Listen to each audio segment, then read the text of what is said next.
Will I choose you? Hello.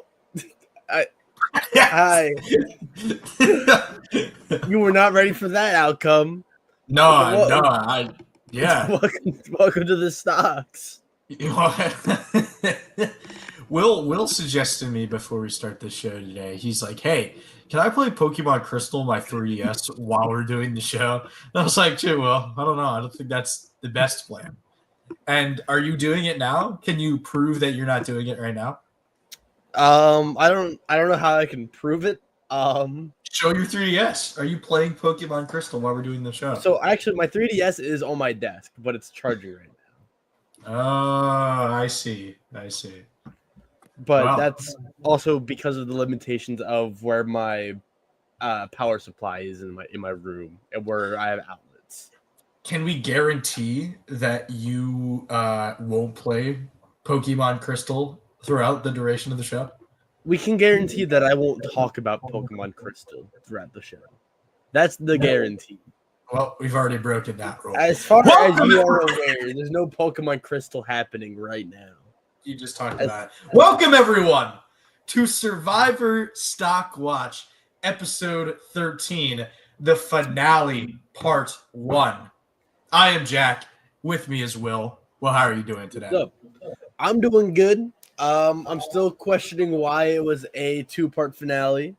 I thought this episode, honestly, I feel like it kind of wrapped up the season in a way. I feel like we don't need 2 hours for the final 4 and final tribal council, unless they're trying to.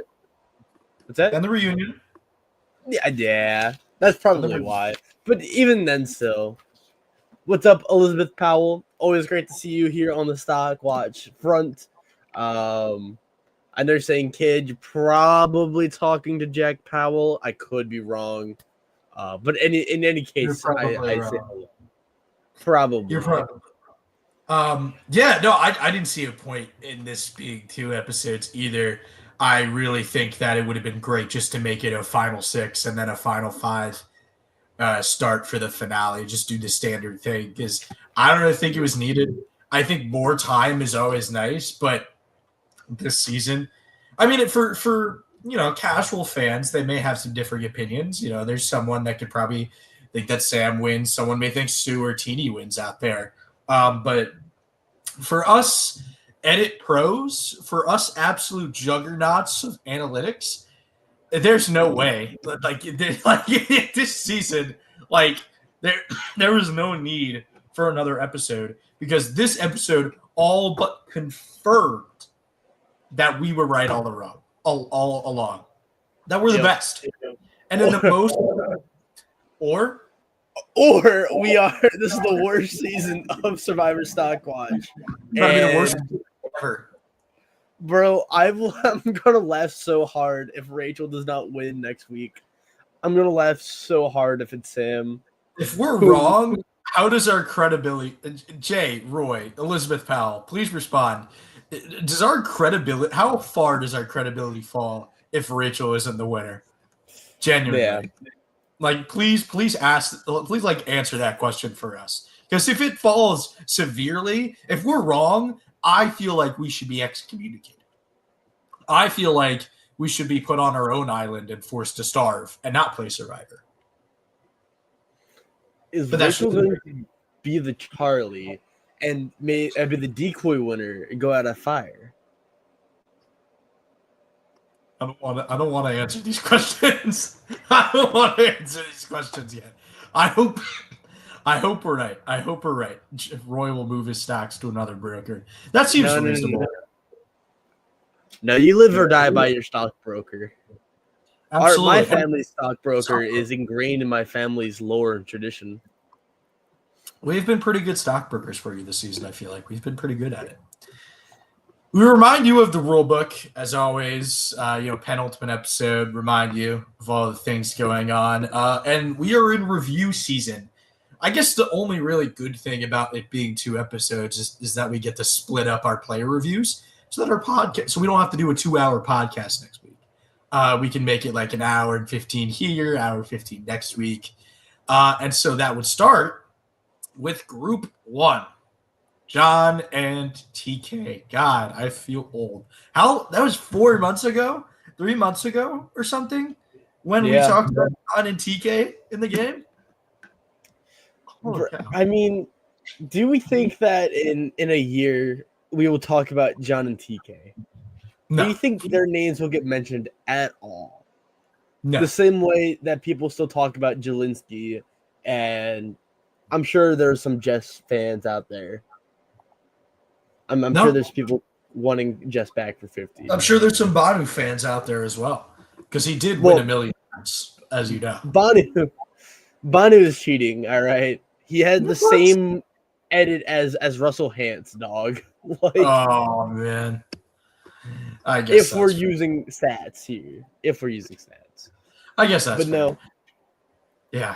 I thought John was what's talking over me now? It's these two, It's just John and TK.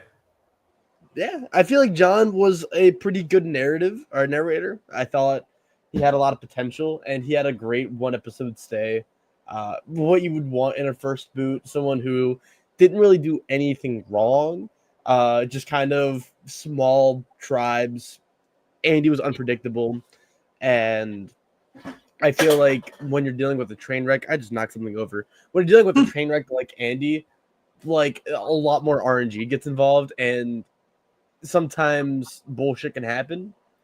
And with TK, I always like someone who's a little cocky and willing to shake things up. Someone who was kind of a villain, had arguments with Tiana. A fun fact too, TK was the only person who I've read the exit interviews for. Everyone else I have not. So I don't know what this is about TK. That was intentional. I went out of my way to read TK's and no one else's. Very interesting. Yeah, I agree, Roy. One perfect, glorious episode for John. He seemed like he could make it farther in the game. But just like many others we saw this season, trusting Andy was his downfall. It was the catalyst for him going home, and it was the catalyst for many others going home. And I think that was a theme throughout the season, and John kind of started that theme, right? And then TK, I personally thought he was on a pretty decent footing in the first round. I thought he was going to be a pretty complex character. He would go throughout the game, making some bold decisions. There was like a winner-ish quote. I forget the exact verbiage of it. But, there were things in there that you'd be like, hey, he could make it a little bit farther in the game. Then the second episode happened, right? The second episode, he combusts and he is sniped by his own pride because his tribe can't stand him anymore. So, yeah, I think it kind of wraps the book on pretty well, just being John and TK the first group, especially when the second group is StockWatch's greatest failures of all time. I mean, Asia and Keyshawn, quite literally, episodes 3 and 4 this season, the lowest points in StockWatch history. I mean, we both had Asia at number 1 in episode 2, and then she got 16th place. Keyshawn was trending really positively, going into the top contender list, and then gets out 15th. And we always have to think a little bit of Lavo action there. The wheels fell off for Asia. It didn't even feel like she was supposed to be eliminated, right? Like, I didn't even think she was going to go home in episode 3 because I thought it was going to be a bigger story with her. Like, there was a sense of community she was trying to establish the first episode. And I thought, hey, that's the theme of the season. Nope. Gone.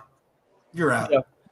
And then Keyshawn, like, he was really starting to be a contender. He had great edit strength. He was positive, had nice moments. Things were going well for him. Nope. This was the M. Night Shyamalan twist, the beginning of Genevieve's power. And both these votes can be exemplified as well by Rome's chaos, his antics, so to speak. Yeah. I feel like I don't really blame us though for eating the poisonous apple that was Asia and Keyshawn. I feel like if you look at their edge strips, Keyshawn was such a perfect Erica-esque winner, the perfect under the radar. Like he had an under the radar positive episode for no reason whatsoever. And I feel like his episode 1 comparing his job to Survivor is a classic winner moment. Aisha had a great episode 1 and a small episode 2, and I feel like the only sign that Aisha was in trouble was such a quiet episode 2, because who thought Aisha was going to go home episode 3 at episode 1? Not a single person. Nobody. So well, certainly not me. Certainly not us. Certainly not anyone else on Reddit. And so I don't blame us at all for being wrong with these people. And I'm glad it was them and not like Genevieve, because that would have been a little worse. Yeah, no, in a way this humbled us, right? Like this, like we were feeling cocky. You know, we were like first, 45, 46. We'd hit it on the nose. We were feeling pretty good about ourselves. We were feeling like, okay, we're starting to figure it out. We're starting to get in the right direction. And this kind of humbled us and said, look, this is going to be a different winner type of season. It's not going to be as clean, or it's not going to be as thematic. It's going to be a little bit different in the way it plays out. And that's exactly how it played out at the end of it all. So in a way, this kind of taught us to just be mindful. Like I personally didn't do ties before this season in StockWatch. I've done ties. I did ties one time, and I'm doing it a second time this episode. Stay tuned for that. But yeah, no, I mean, do you agree, Will? I think this taught us just to be open. I feel like it also taught me to trust my gut, right? Like Keyshawn, we had him pretty low for a while. I had him pretty low until that third episode, and then I folded under the pressure. You know, I kind of ignored some of Keyshawn's more negative tones, his game body nature, and I moved him significantly higher. And there's no balance to it. There's no rhyme or reason. He just shot up from 11 to 12 to 4 for me, which I think might be still the highest jump. That's like the highest jump ever in StockWatch history, you know. And so if you're making history like that, you got to back it up. Right. No pre-merger has been mentioned more in Survivor history than Keyshawn. There was logic to us ranking him higher, right? Yes. I'm trying to think of another player who's brought up constantly. Do you know who I'm thinking of? I'm thinking of Nick from Big Brother 15 when he got sent home and Gina Marie spent the whole season crying about him. So, J.E., you're on thin ice, dog. You're making me think of Gina Marie. That's... We're talking crackpot. We're getting crazy, bro. Yeah. We'll play the graphic. Why not?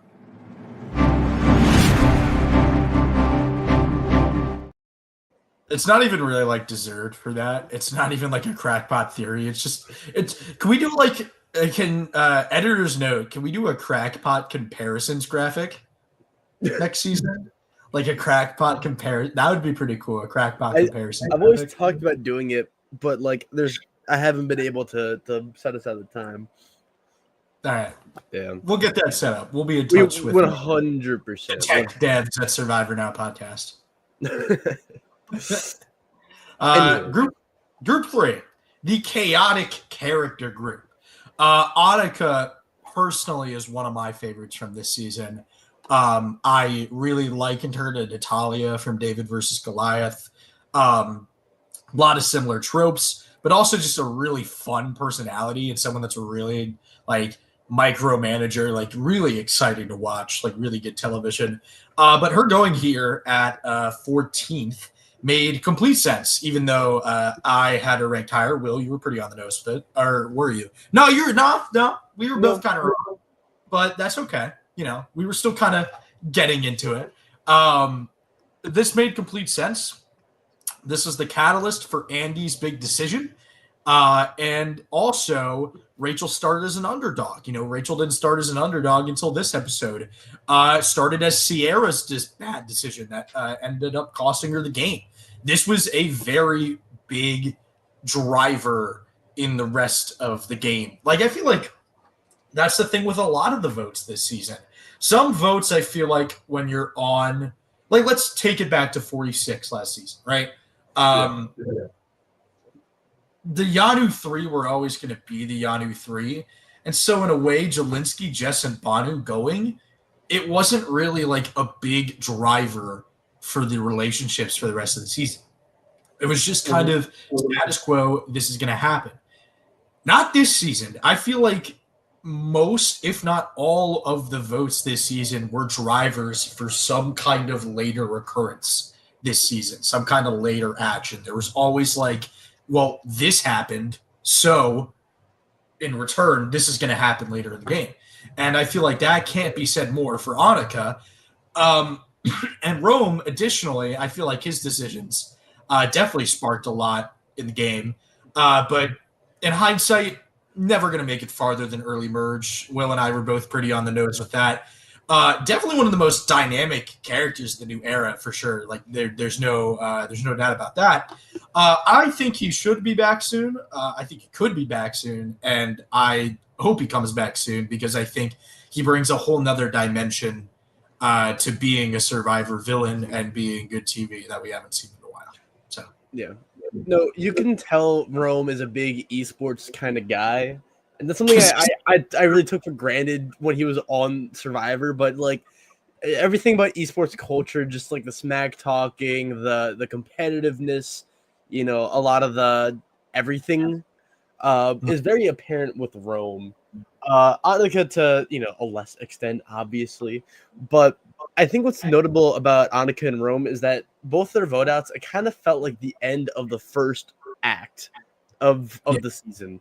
I feel like everything was so centered around Rome and around Andy Ongata, and Tuku, Gabe being in the center and Kyle being an outlier. I feel like everything broke once Rome went home. And, it's been a while. Besides, it reminds me like 46, right? Where the second Banu went out, it felt like such a clear change in pace and change in momentum. And that's something that honestly we've been having a lot more of in the new era, especially with the 45-minute episodes. Because you can even say that once Sean went in 45, that was kind of the end of the Lulu chapter. Or if you want to extend it to Caleb and start it, have it set on the jury, you can do that as well. Yeah. And so that's honestly all I have to really say about Annika in Rome. I feel like we've kind of left everything when we talked about them when they went out. Annika just never really had the highest visibility, right? Was always kind of under the radar, always kind of middle of the road. Only one over the top episode, which is the exact opposite of Rome, who was over the top negative every single episode. Yeah. No, I mean, we truly had some really nice dimensions of villains with these two. And I like to see both of them back personally. I don't know how you feel, Will, but I think this would be in a world where returning players, that happens on Survivor all the time. I'd love to see these two back. And they just, I think you're right. I think it ended the chapter of the first part of the season and began the next chapter with Group 4, our last group for today before we get into everybody left. We have Tiana, Sierra, and Saul. The first merge casualty list. So Tiana was a shock boot given the circumstances, right? Rachel using the safety without power given to her by Saul. She was always going to be one of the first boots from Tuku. And based on Gabe wanting Tiana out and Kyle winning immunity, the second that the advantage was introduced, Saul found the advantage. We figured out it's 100% going on Rachel. It's going to be Tuku and it's going to be Tiana. And it was an expected result, but it was still very, very sad. Regardless, her edit never went anywhere, though. Yeah. Like, her edit never really took off the way I think some people expected it to. And the same thing could be said for Sierra in a way. She had a really great episode after the Yannicka boot. She made the decision. She was like, all right, this is where I'm going to start to drive my game. But it was very clear in hindsight it was the wrong move. It was setting up Sam being an underdog, Rachel being more of an underdog, and Andy being a flipper, Andy being a big player, getting people out that he's worked with, being in a way, Andy was the poison apple this season that got people eliminated. And Sierra was definitely one of the bigger. That was kind of the like first episode, or like the episode after that, where we established that theory of like, yeah, it's the poison apple, and Sarah's just a big victim of that. And then lastly, Saul. Saul also, he was starting to trend positive. You see the kind of downward slope of his line. We thought he was going to do pretty well. The episode before we went home, I predicted that he would be a losing finalist. There was really good potential there. His edit was starting to build. His gameplay was starting to build. It could really work out for him. But his perceived threat level at the final 10, it felt appropriate more than a final tribal councilor loser.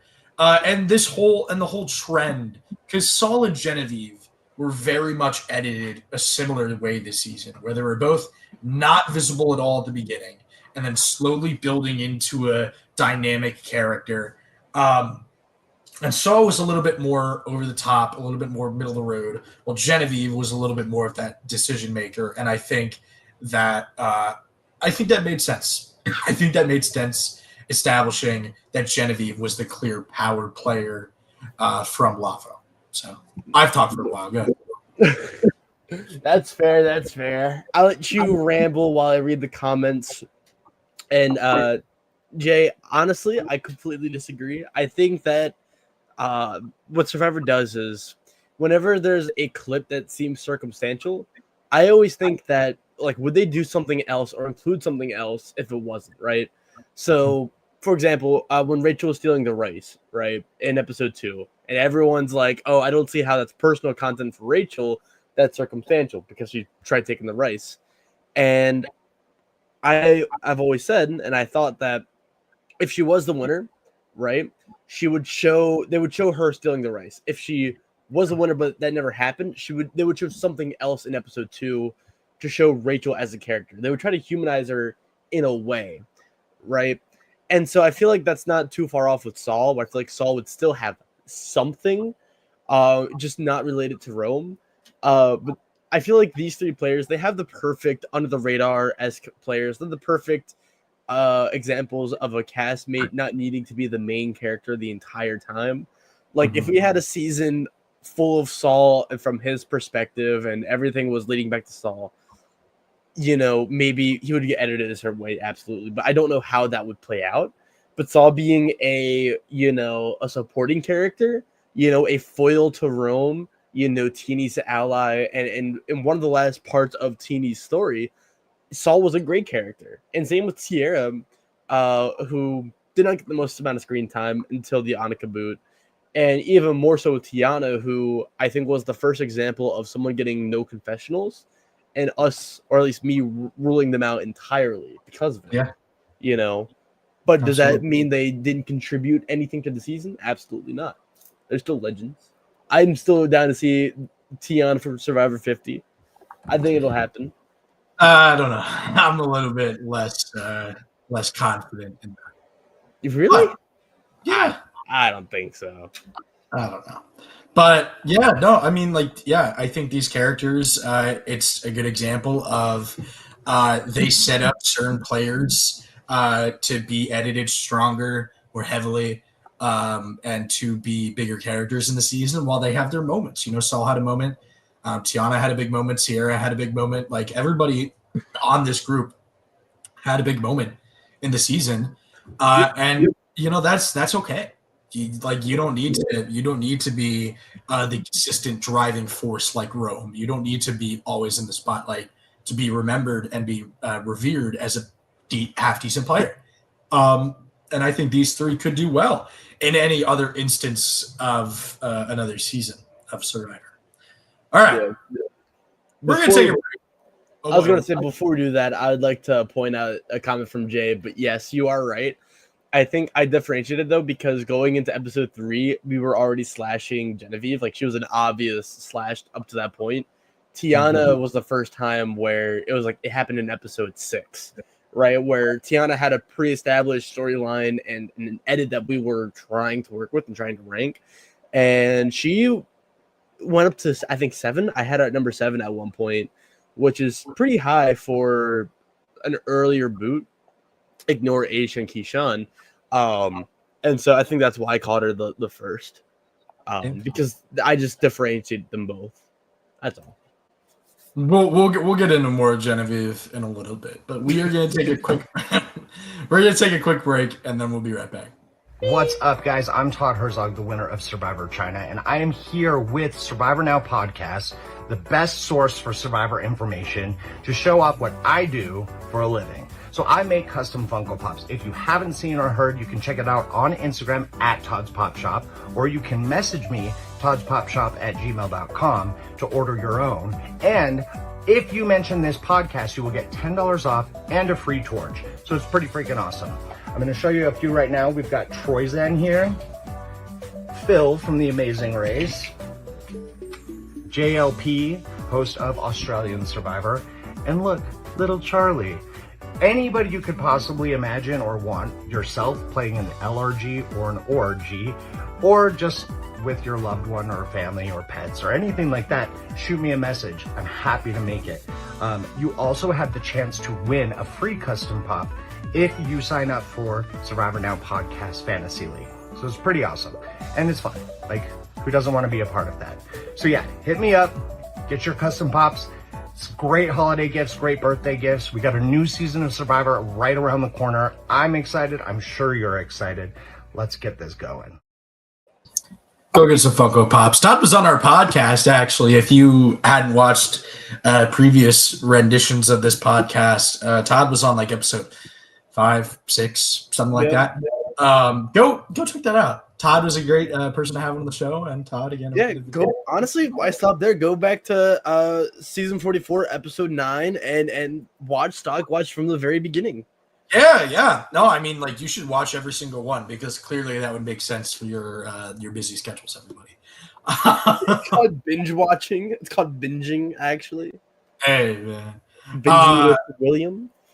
Andy, our number 2 contender, our what-if scenario, got eliminated at 6th place. He fell to his own hubris. He didn't think he had a chance based on the way Rachel talked to him. So he talked himself up to Rachel, and that sealed the deal. And Rachel decided, you know what, it might be better to actually get rid of Andy instead of keeping him and let him have a shot at the end. This was the confirmation that his edit was not trending towards that final tribal council loser, but more of a legend, like a legend in the prospects of Survivor 50 kind of edit. Like, we are maybe setting this person up to maybe return for Survivor 50. Maybe we're setting this person up to be remembered as a face, to be remembered as somebody that's always on a short list of people that could come back. Is it shocking he went here? No, I don't think so. We expected him to go farther. I think both Will and I expected him to either be the final tribal council loser or lose fire making.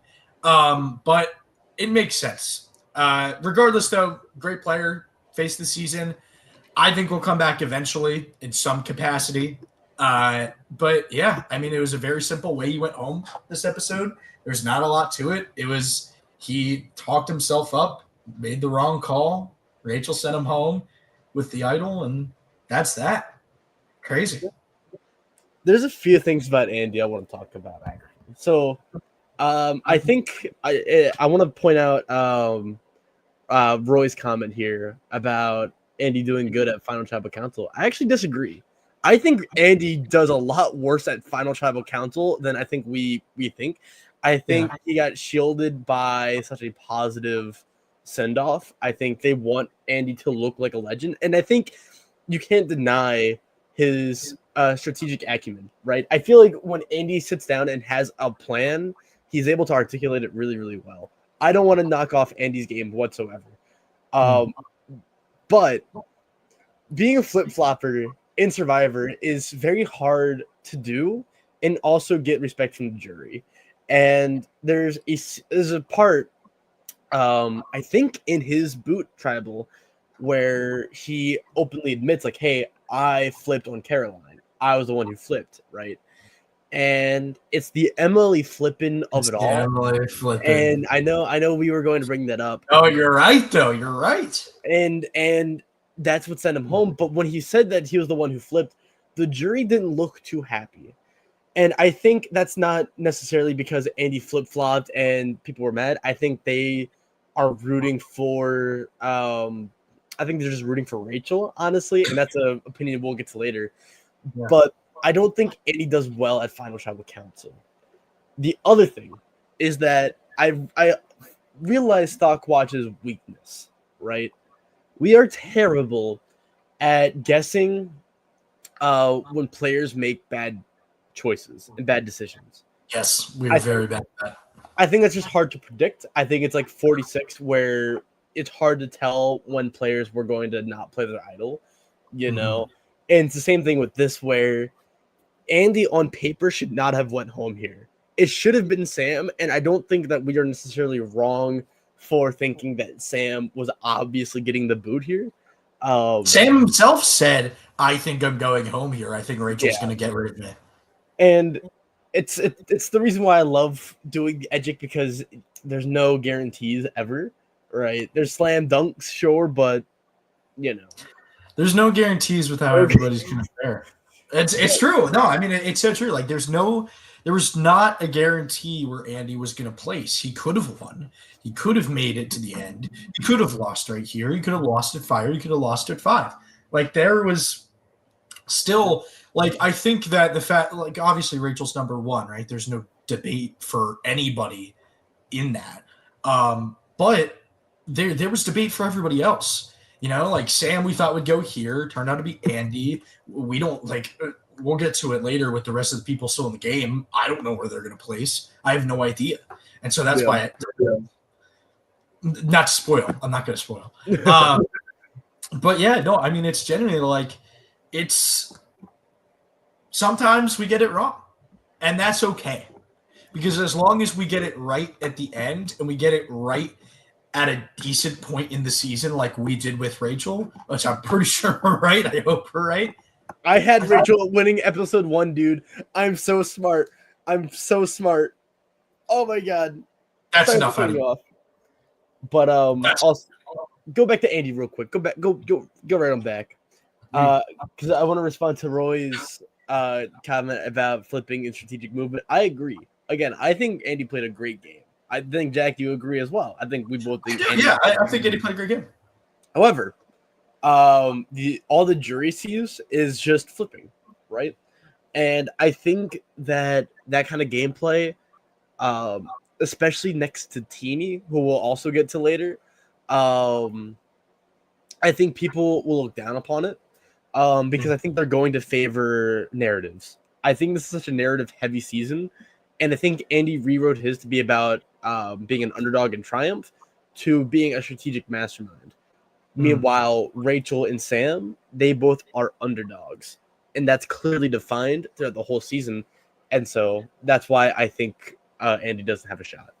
I think it was very clear that Andy's winning scenario was going to the end with Sue and Teeny. I don't think there's any real debate about that. I feel like if he goes against Rachel, he loses, goes against Genevieve, he loses, goes against Sam, could, but probably won't. Really, realistically, only Sue and Teeny were the people that he could beat.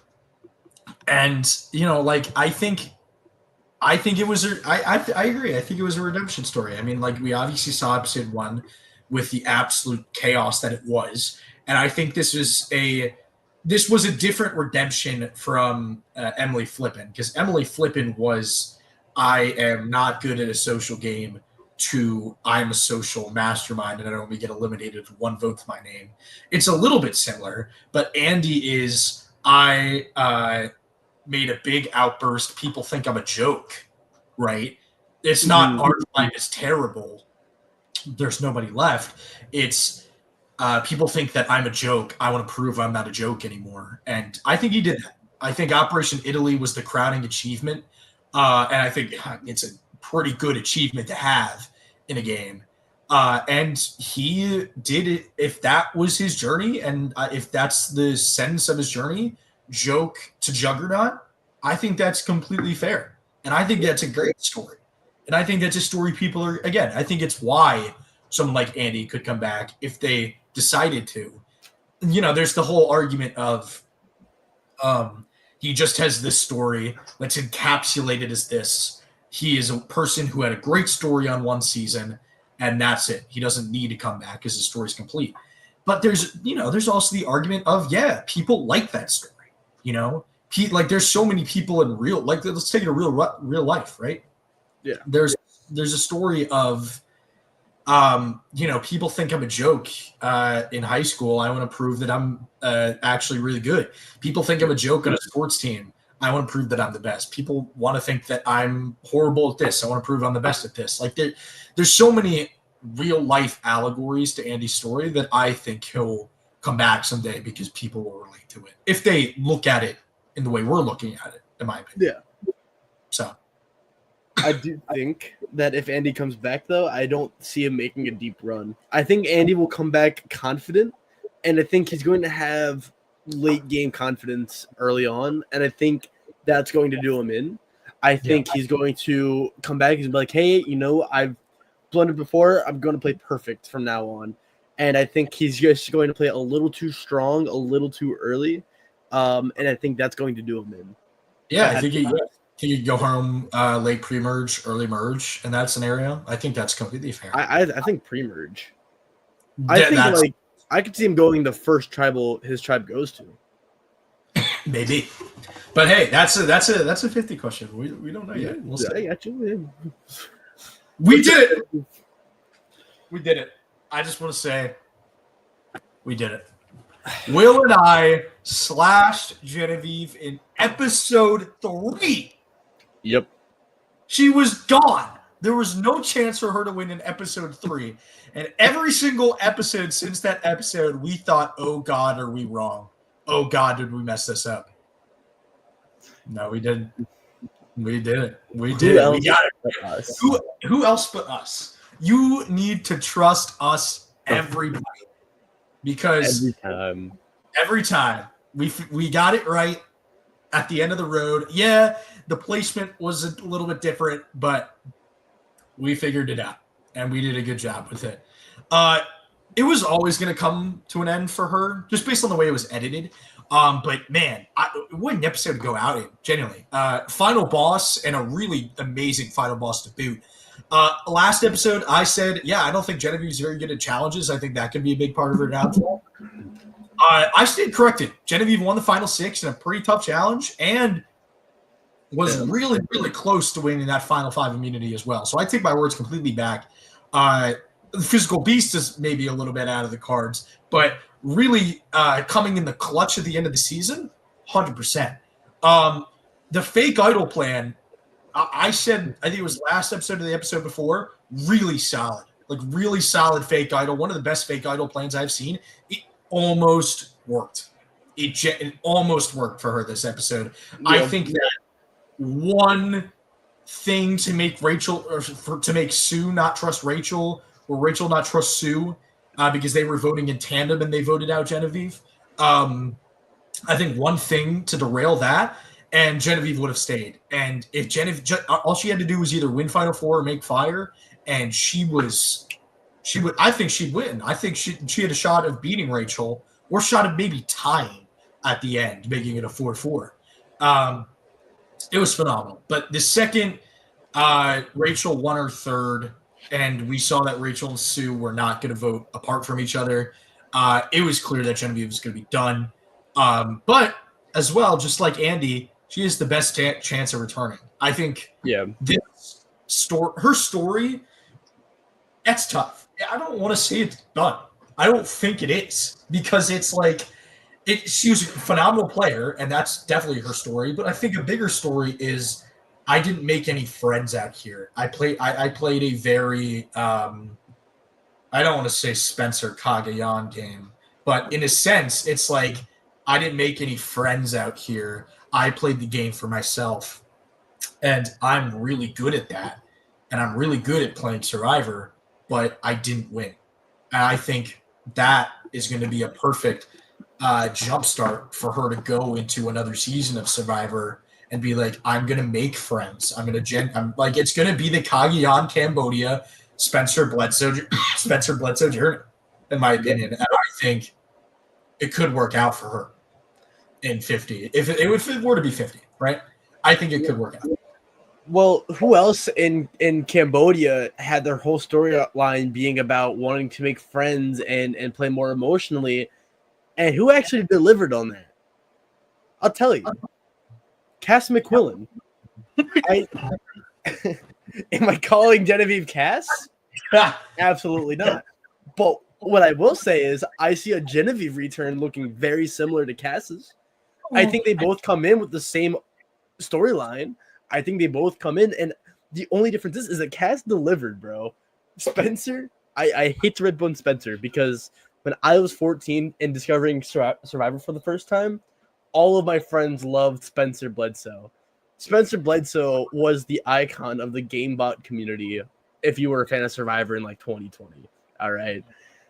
Now, Spencer did not deliver because he was a GameBot on the most GameBot-y of seasons. Cass, Genevieve isn't. Genevieve isn't, though. But Genevieve puts up a wall. And I think that when she comes back, right? When she comes back, she's going to be less strategic. She's going to be less robotic. I think robotic. What you're trying to say, yeah. Yeah. Sorry, I have a stutter. If you couldn't tell, Jack Howard, you're making fun of him laughing. I'm not making fun of you. But that's where I see Genevieve. I do think she is a little overrated as a player. I haven't read her exit interviews, but she admits to some misplays and missteps. She's like, yeah, I didn't think of telling Teeny that the idol was still real. I thought I just blundered immediately. And a lot of fans are like, no, this is all for Survivor 50. She's just trying to cover her threat level, which is hilarious. I don't think that's the case. But of the Survivor 50 players or Survivor 47 players, I want to see Genevieve back the most because I absolutely do. I wanted to root for her, but I was rooting for Rachel a little more, and so I couldn't appreciate Genevieve as much as I wanted to. In a season where you're watching it all through as like a throwback, right? Yeah, I would go back into this season. I'd be rooting for Genevieve, honestly, because she exemplified strong gameplay. It was phenomenal to see her play. Us slashing her episode 3 had no indication of us being like, yeah, she's a bad player, because we saw episode 3. We were like, okay, she has something, but it's not enough to warrant her being a contender. And then episode 4, the explosion as a juggernaut with getting rid of Keyshawn. I just want to see more. It's like fun to watch, you know? It's fun to watch somebody like that play the game with such, like, it was like this amazing, like, web of Harvey mixed with, like, I don't know, like, I don't see Harvey. I see Kim Spradlin. Like, the way she handled it. But, like, what do you think? Like, Kim Spradlin, maybe. I see Kim Spradlin. I see a proto Kim Spradlin. I think, like, if Kim went on Survivor Samoa instead of One World, or, you know, like a younger Kim, someone not as refined, maybe. I do want to point out. 30s. True. That's probably why she plays such a good strategic game, because she's not 23 and making rash decisions like another player. I will say, I want to point out a comment from Jay about Genevieve giving it up towards the end. I see that. I don't think she gave up. I think she understood her position.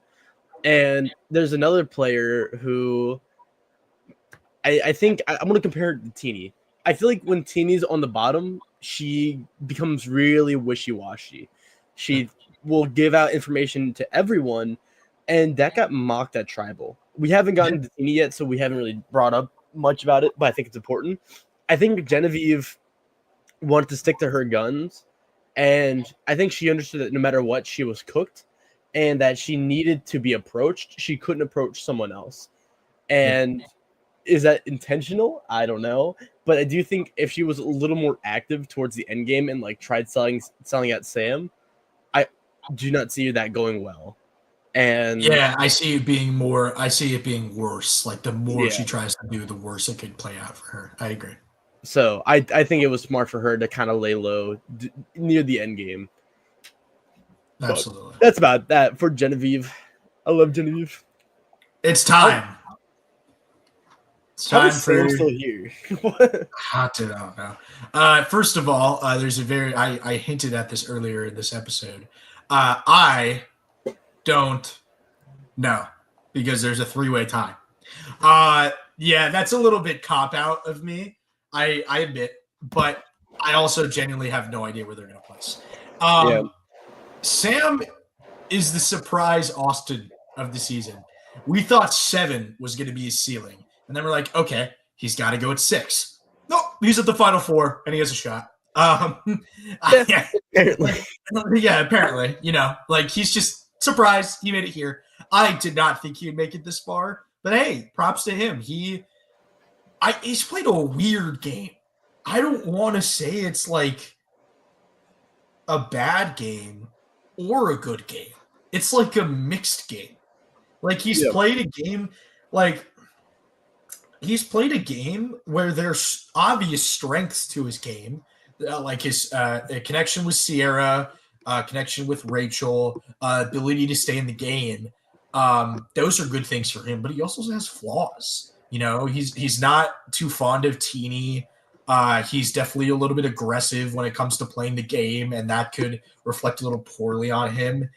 And Jay, this isn't crackpot. This is there's a little bit of truth to this. I think Sam second place is really it's really possible. Like we thought Sam was going to be the least likely, but there's a chance now. There is a real shot.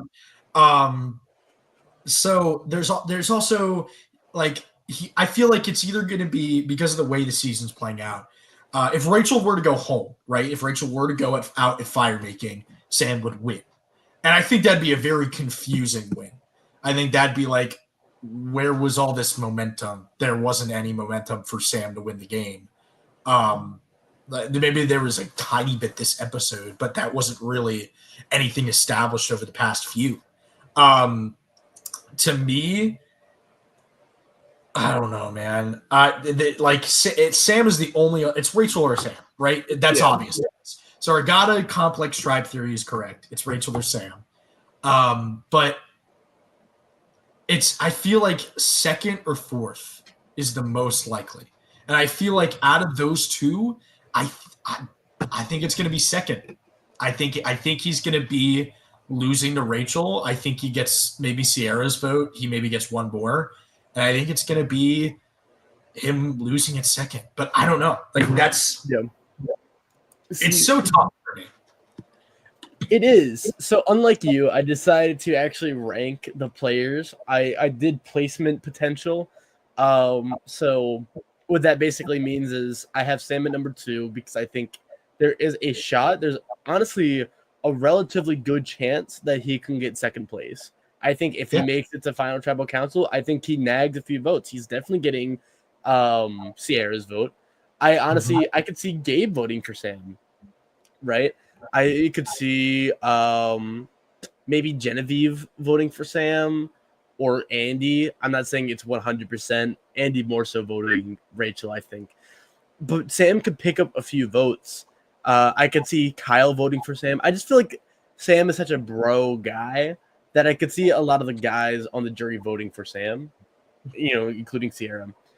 But I feel like if he does win, the storyline isn't as confusing. I think the storyline is, it's about all the endgame threats going out one by one, and Sam shielding them. I think kind of like a quasi Adam Klein edit, which is the second time I've compared someone to Adam Klein. But this one because you said Teeny was Adam Klein like way back in episode 4, and I was like, yeah, that's ridiculous. Yeah, well, but can you blame me? I kind of do. But Sam, I think is I agree. I think like there's a little bit of Adam Klein in there. It's like everybody that was a threat. Let's say Andy, right? We said in the episode before this episode, we said the top 4 threats: Andy, Genevieve, Rachel, and Sam. Right? Sue and Teeny are the losing finalists. They're the people you want to take to the end. And one of those. So in a world where Rachel goes at 4, Sam's argument is, despite the fact that I lost Sierra, despite the fact that I was in a predicament, right? I was in a bad spot going into the end of the game. I stayed. I was a good shield for other people. I was a good decoy target, and I used that to my advantage. Tell the truth, he's not that good at immunity challenges. He, not really that good at finding advantages. It's this weird, like, social shield kind of gameplay that I think if Rachel were not there, could work out for him. Yeah. No, like Sam, he has such a great narrative for the casual viewer. Like, because I think the casual viewer, I hate to sound like a pretentious a-hole, but I think we pay attention to tone a lot, I think, and I think it's the big difference. I feel like a casual, they place themselves on the island and they say, if I was Sam, I would just do this, and that, right? Or if I was another player, I'd view Sam as this, right? I feel like we don't do that. And so I think that's why we've discounted Sam so much. But I think that if you're just watching the episodes and you're, looking at positions, all Sam has to do is beat Rachel and Fire. Make sure Rachel loses 2 competitions, And I think he has a story, but I don't think that him being on the bottom is his fault. And I think that he will get compared to Teeny a lot, which, again, I hate that I'm bringing up Teeny so often. That makes sense. I understand. But I think they're both players who were on the bottom at some point. Both, had moves made against them. But Sam, at least, he integrated himself with the right people. And he wasn't as wishy-washy unless he had to, right? Yeah. Sam only flipped on Genevieve because he thought that if Genevieve walks around with a fake idol, he'd get voted out, which was absolutely correct. And I don't think Genevieve is mad about that. Like, I don't think him riding with Sierra so much. I mean, it sucks, but at a certain point, what are you going to do? People on another tribe saw them as a duo based off of looks alone. So it's like, what is Sam going to blindside Sierra? No. Yeah, and the fact he's like that. Yeah, we took it from the perspective of after Sierra went home of we were in the game. Okay, I think Sam is going to we're fine not getting rid of Sam this next round, but the following round or the round after that, he's going to try and get scrappy. He's going to try to make a wild move or 2. We're going to try and get rid of him at that point. Props to him. He has made it much, much farther than we thought he was going to.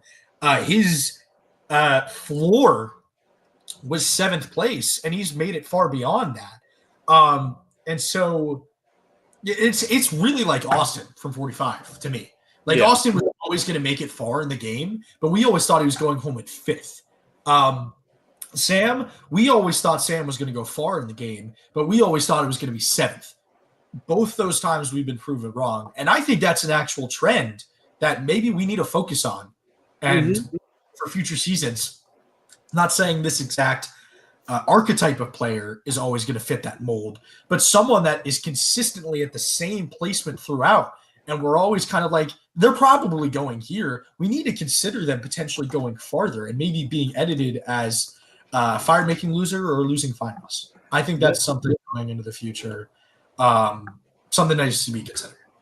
Yeah, I agree 100%. It's kind of like how a player who gets low visibility early on, you always kind of just default them into, they're going out soon. When players kind of exceed expectations a lot of the time, like Kyle, almost broke a record despite having no visibility whatsoever earlier in the season, right? Or Liz Wilcox was completely shafted from the pre-merge edit of 46 and yet became one of the biggest characters of 46 in the late game. 45, I don't think really had it had like Katora, I think maybe, who had low visibility early on, I think maybe, and then made it far. I can go all day, but Absolutely. you know, it's like one of those trends where I feel like we need to pay attention to that more. And then with Sam, right, we got to pay attention to the Sam archetype more. A little bit.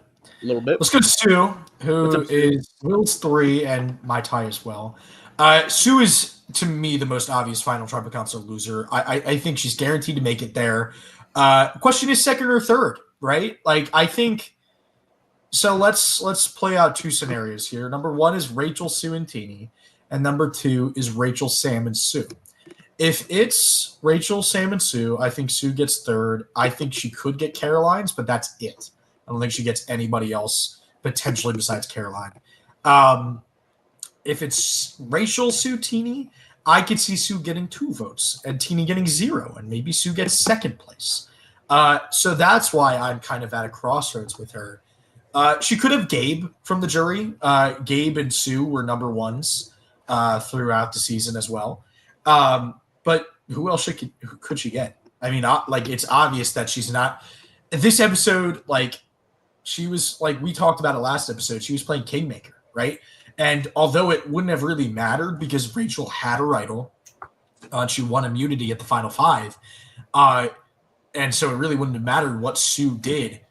She didn't, she essentially crowned Rachel the winner by giving her information, by voting with her. You know, if Sue voted out Sam at the final 5, trying to go against Rachel, she would have gone to the end with Genevieve potentially, yeah, but hey, that's, something different. Sue could have played a different kind of Kingmaker. But Jay you think Sue's going to be fire-making? I don't know. I don't think so. I feel like she's the most obvious person that's going to make it to the end and lose to me. That feels like clear cut. But I don't know. I could be wrong. I feel like I could kind of see it in part because I feel like everyone besides Rachel, to some extent, feels like a final tribal loser. I feel like Sue's the most obvious, but I could also see, the runner-ups being Sam and Teeny, right?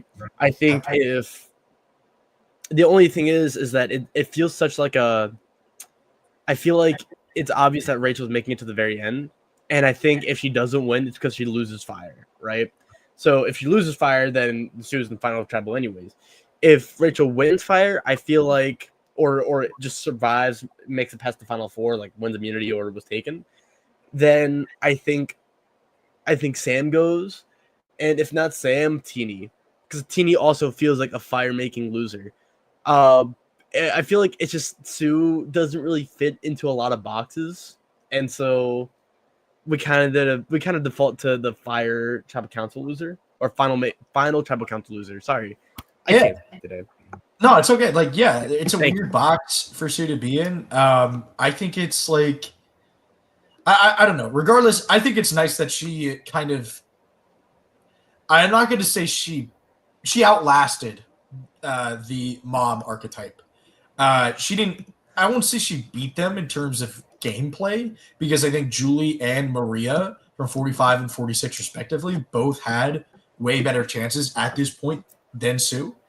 But she outlasted them.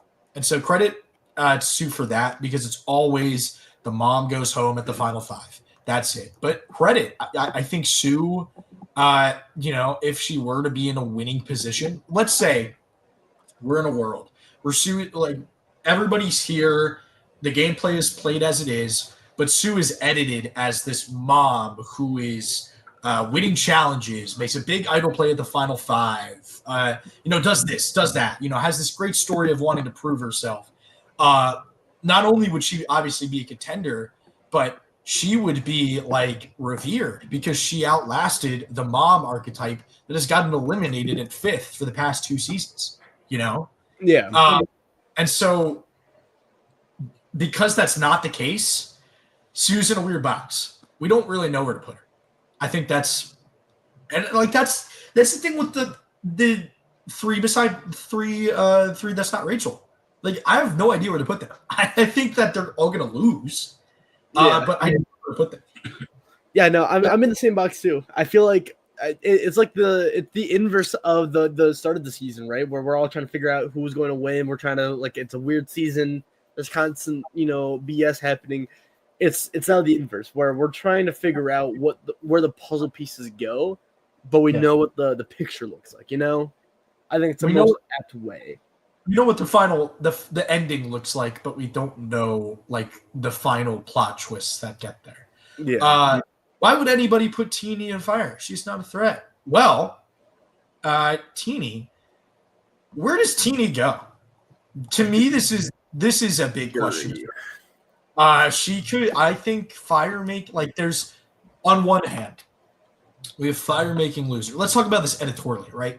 Fire-making loser, the burning bag, and that feeling of inevitability that Teeny's game isn't just going to work out, right? Like, it felt like every episode and every time we've seen Teeny and seen things happen to Teeny, there's always just this lingering feeling of this just isn't going to work out for her. It's Charlie Brown in a way, and it's just like, is that real, Jay? Is she going to age drop at the final tribal council maybe? Or final four? That'd be fire. Do you think she's telling everyone that she's 46 now? Hey everybody, I'm 46. Maybe. Bro, I can't wait for final tribal council. She's gonna be like, and no one knew I was 59. No one knew about my idol. No one knew anything. And then everyone's gonna be like, oh my god. She was the best. She was the winner. And I was right in, like, episode 6. Yeah, so on one hand, I think Teeny could lose fire based on the way she's been edited and the way that feels like all the decisions she's made, all of the moves she's tried to do, all of the people she's interacted with this season. I feel like it's just like there's this feeling of this isn't going to end well. And I feel like fire making could be an explanation for that. But on the other hand, Teeny could also be edited as a final tribal council loser, because I think a key thing to look at with people that make the final tribal council, regardless of winner or not, is, do you have strengths and do you have flaws? I feel like Teeny has a pretty clear-cut flaw of going into things, playing a little wishy-washy. I won't say emotional, but there is a little bit of it in that. Also strengths, really knowing her personal story, being young and doing really well on the island, having really good relationships, not being a target at all. Like, there are things that work for her and there are things that don't, that line up with being a final tribal council loser. And so I'm torn, that's why I have a tie. I have no idea how this is going to play out, because I think every character left in the game in some capacity has strengths and flaws. Yeah. Maybe it's Rachel, but yeah. All right.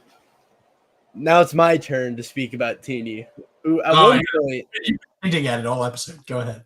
So, at one point, Teeny was my favorite, or one of my favorite characters on the season, and I was rooting for Teeny a lot. But what happened? First of all, big ups to Teeny. Don't send hate, because a lot of people have been doing it this season, and me and Jack, you'll have to answer to me and Jack. All right. Just don't hate, man. Just don't just hate. don't. You'll get put out by two big burly men. Of two big burly stock analysts. The stockbrokers, man. But no, I think the thing with Teeny is that I think her story is done. I think it's concluded. I think Teeny reached her peak. What episode was it? Episode 12, right? Episode 11 or 12, where she had that big stretch of personal content.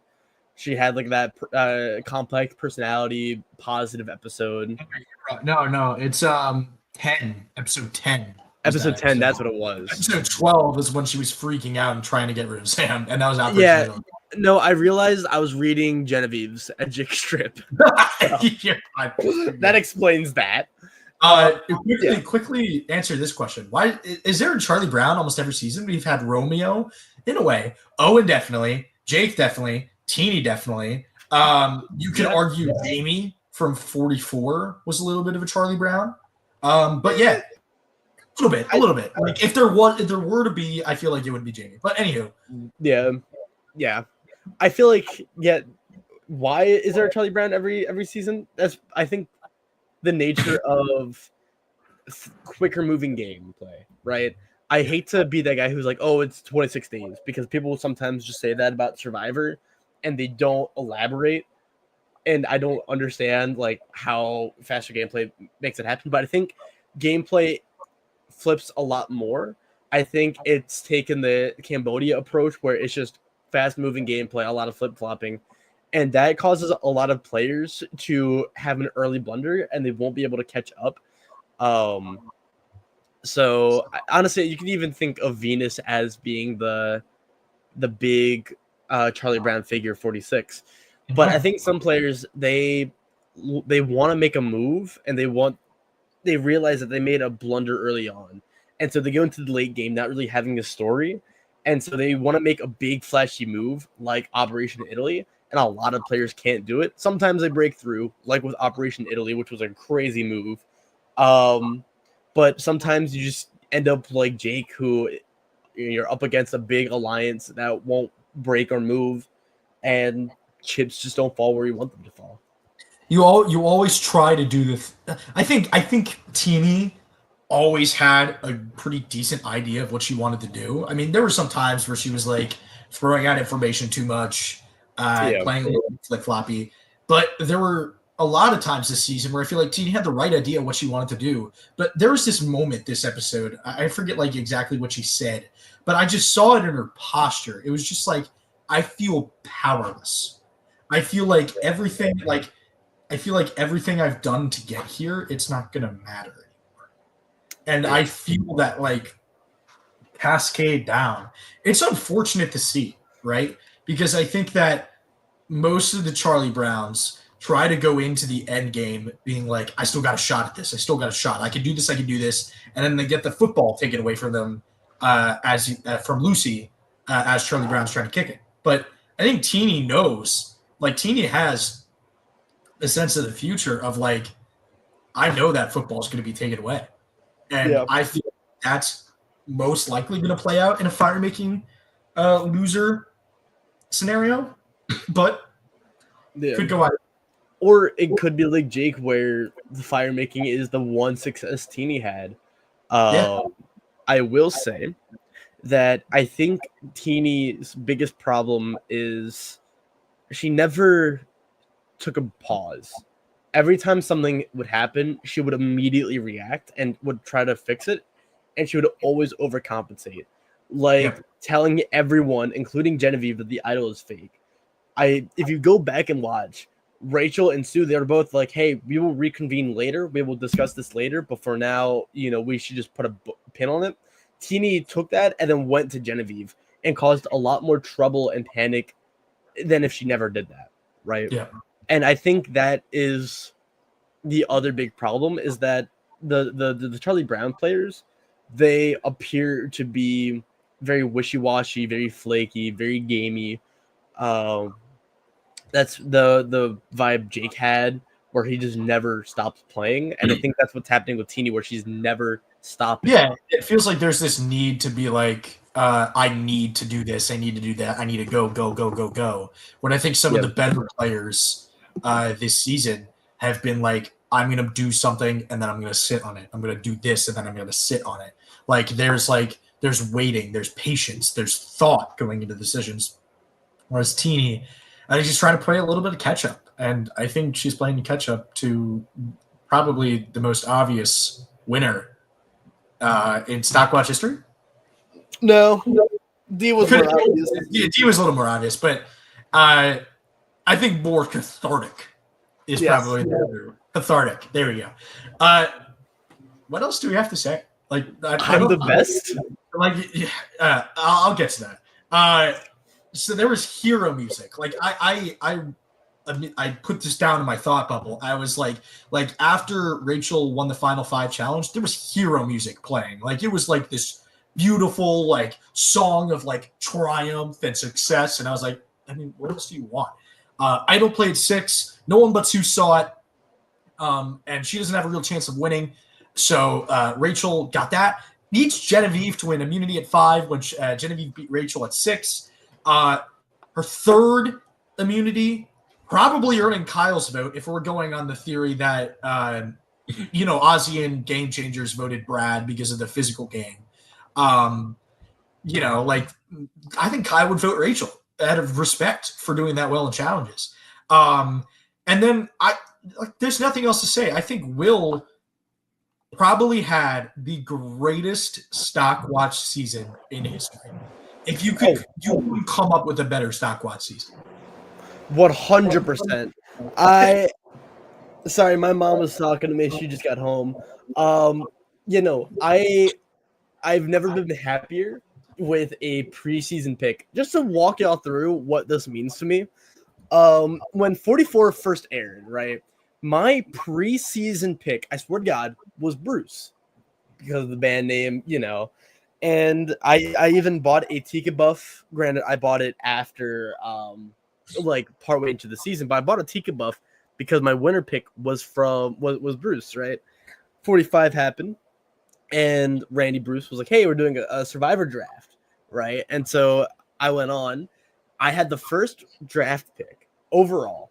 I picked Hannah Rose because same hometown and mutual friend. 46 happens, right? And I don't think I didn't do the draft. And Mariah Gaynor was my winner pick, right? I'm like, Sega's a cool tribe, Sega's great.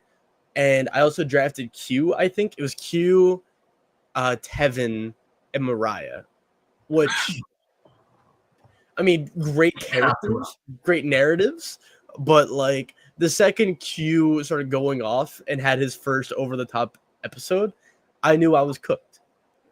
So lo and behold, Survivor 47, right? And episode 1 happens, and I just pick Rachel as my whatever, right? I didn't do a preseason draft, but episode 1, I'm like, Rachel seems like a good pick. And it happened. The impossible. You finally did it. I've mocked you for over a year now for picking Hannah Rose and Sean as your draft picks at 45. I've mocked you many times. I finally give you respect. You've done it. You. You finally you didn't have the preseason draft, but you nailed it right on the head. And I think it's all aligning. Roy thinks Rachel goes out of fire, Sam wins. That's the other scenario, right? Rachel goes out of fire, Sam wins. That's the only other scenario that could happen. I just don't see it, man. I think the way this season's been played out, I think the way we're due for this, we're due for a woman in a male field type of winner is what I'm trying to say, right? Rachel, she's played a game similar, maybe like Mike Holloway from Worlds Apart, winning a bunch of immunities at the end, coming in the clutch, playing an idol at the right time. It is an alpha coded game that Rachel has played. And we kind of needed that. Kenzie was a very social winner. Dee was a strong winner, very dominant as well. Jam he won an immunity, but more of a social player. Gabler. There's Roy, you're trying to give me down. Bro, please stop. Wait, please don't ruin Will's big day here. All right, please don't ruin Will's big day. I think that all this. I think that it's going to work out. I think that the way we've been thinking about it, it's going to play out right, and I'm hopeful that we're right. If not, I don't want to say it's like a Gabler type finish, but in a way it is. Because we're essentially picking the Jesse to win. That is scary. I'm so glad I didn't do an Edgic on 43. Oh my god, that would have been bad. Mess. Well, speaking of that, we should probably get to it, right? Yeah. All right.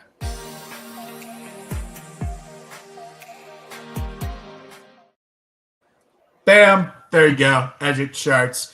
So let's take a look at Rachel and Sam because they're obviously Sam is slashed, but he's the only other real contender left. Rachel definitely had a big under the radar streak and could be edited as a big time fire making loser, but I just don't see it, man.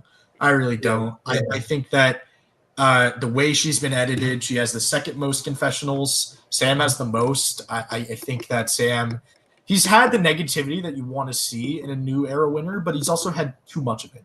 He's had episode 4, he had episode 7, and he had episode 10. All were negative. Episode 12, you could argue, was a little negative for him as well. I just think there's a little bit too much, right?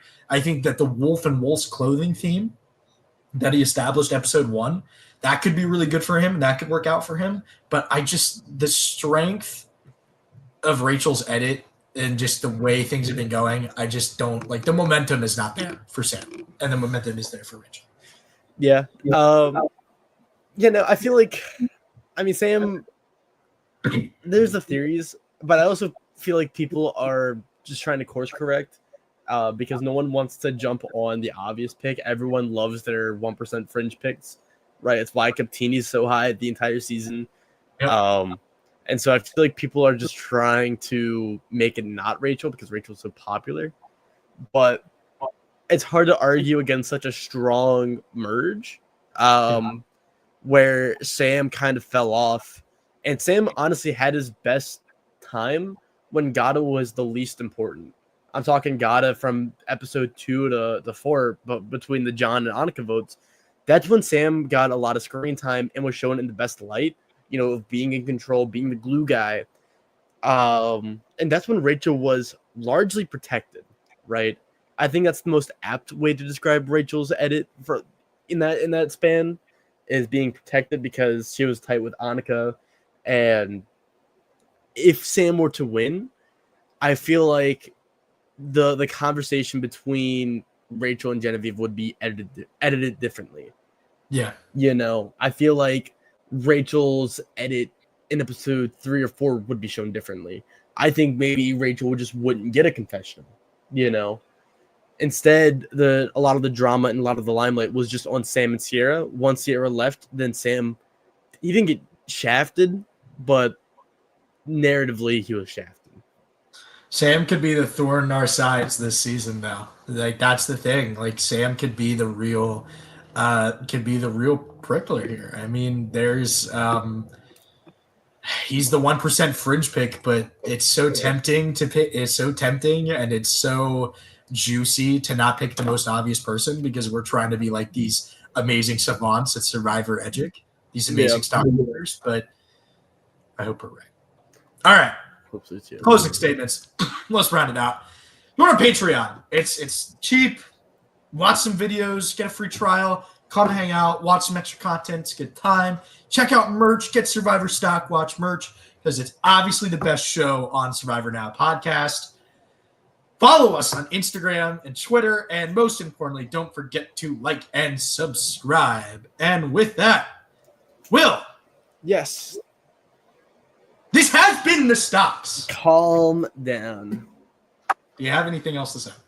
I've been playing Pokemon Crystal the entire time. I know. I knew it. But, Jack, do you have anything left to say? I feel like I never bounced the question back at you. Yes, I do. I have an announcement to make about the future of Survivor StockWatch.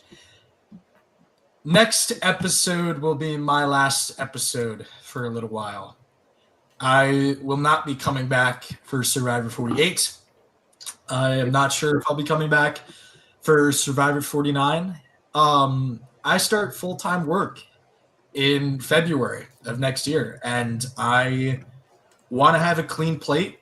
I want to just do the work. I want to start building things from the ground up again, see how much I can put on my plate at certain times.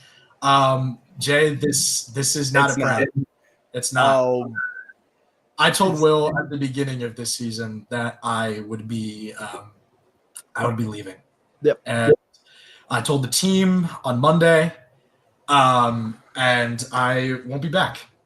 I will not be back next season, but this is not a permanent goodbye. No. To expand on this a little bit, Jack in no way has any disagreements with the Survivor Now team. There's been no arguments whatsoever. It has been a beautiful send-off in the group chat. I will still be keeping in touch with Jack. Jack, you're not giving up on Survivor, right? You're still going to watch? No, I will watch Survivor. I'll probably still do an Edgic. I'll send me your Edgics. We can do the debates. If you ever want to hop on an episode 2, more than welcome. If there's a time that fits. Jack will not be replaced per se. I think Randy's looking into finding someone or doing something either temporary for either a season or 2 until Jack comes back, or maybe we won't run with 3 people in the future. However it happens, Jack's not 100% going away from Survivor Now. Do not worry. Everyone in the team still loves Jack, and I was surprised that, how sad I was when Jack was in the group chat. I haven't made any statements about it. I'm waiting until after the season, but Survivor StockWatch would not be the same. It lived and died with Mr. Jack Powell, and it's been an honor, Jack, doing this. It doesn't die. It doesn't die. If there's a point in the near future, I want to come back to this show. Genuinely, I love doing this. I just want to see how much I can take on. I want to, have the time, and then start to do more things and build it all up. This show isn't ending. We've been told the show isn't ending, and I have told Randy, and this is absolutely what's going to happen. But I emphatically endorsed Will as the next host of Survivor StockWatch, and I am 99.9. As much as I'm sure that Rachel's going to win and not Sam, that will indeed be the next host. Which is scary if Rachel doesn't win. It's scary, yeah. But I have no doubts that Will hosted an episode this season. Will has taken the reins. He has had some amazing opinions, amazing views, just phenomenal work. Makes me cry. Hey, man. Hey. But I have no doubt that I will be back at some point. It is not, as I said, it is not a permanent goodbye. It is just I'll see you later. And it's not a goodbye because of any creative difference. It's one of those sad things where, someone just has to grow up. Jack, you got to spread your wings and fly, man. You got to turn into an adult like the rest of us. Took you long enough, And I would like to make a statement about 50. Survivor StockWatch will not exist for Survivor 50.